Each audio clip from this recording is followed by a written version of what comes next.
Hi, my name is Rob from Applied Bolting. In this hands-on clinic, we're going to be discussing torque and tension.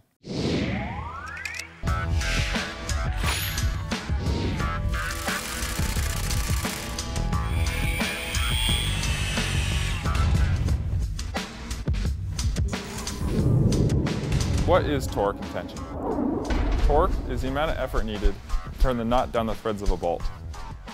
Tension is the elongation or stretch of that bolt that produces the clamp load in the steel. Now, to measure tension, we use the Skidmore Wilhelm.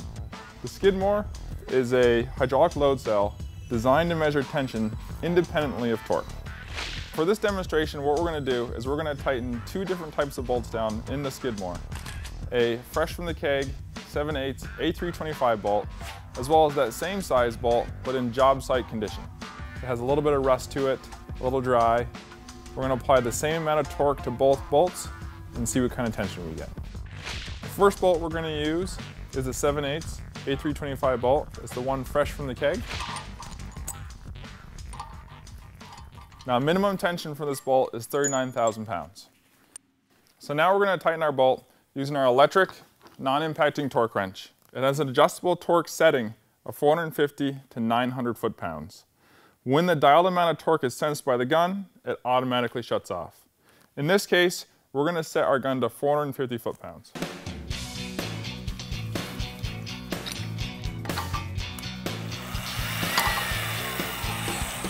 When the gun senses the 450 foot-pounds of torque, it'll shut off automatically.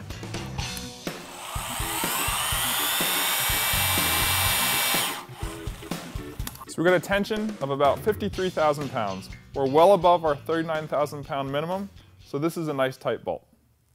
The next thing we're going to do is we're going to take our 7/8 A325 job site bolt and put it into our Skidmore. As you can see, it's dry, a little bit rusty.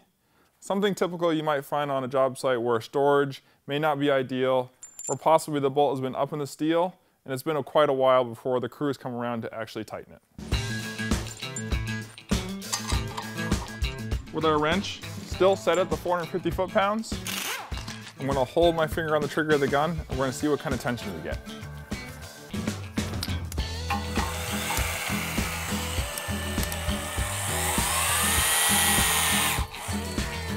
I'll bump it one more time just to be sure.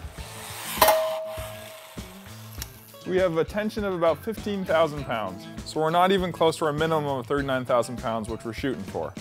So there's two things we could do here. The first being increase the torque setting on our gun, or we can lube the bolt assembly. In this case, we're going to lube it. As you can see, the tension of the job site bolt is much lower than the bolt we pulled straight from the keg.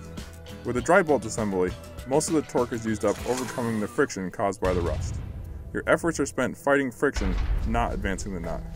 The result is a lot of work, but loose bolts. This reinforces the idea that just because you torque the bolt doesn't mean it's tight. So the first thing we're going to lube is the washer face of the nut. About 40 to 50% of our torque is used up between the nut and the washer contact. Another 40 to 50% of our torque is used up between the threads of the nut and the threads of the bolt.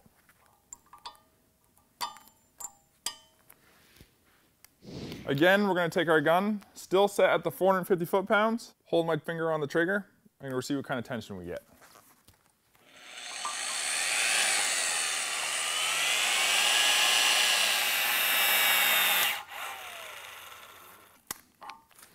We got about 48,000 pounds of tension.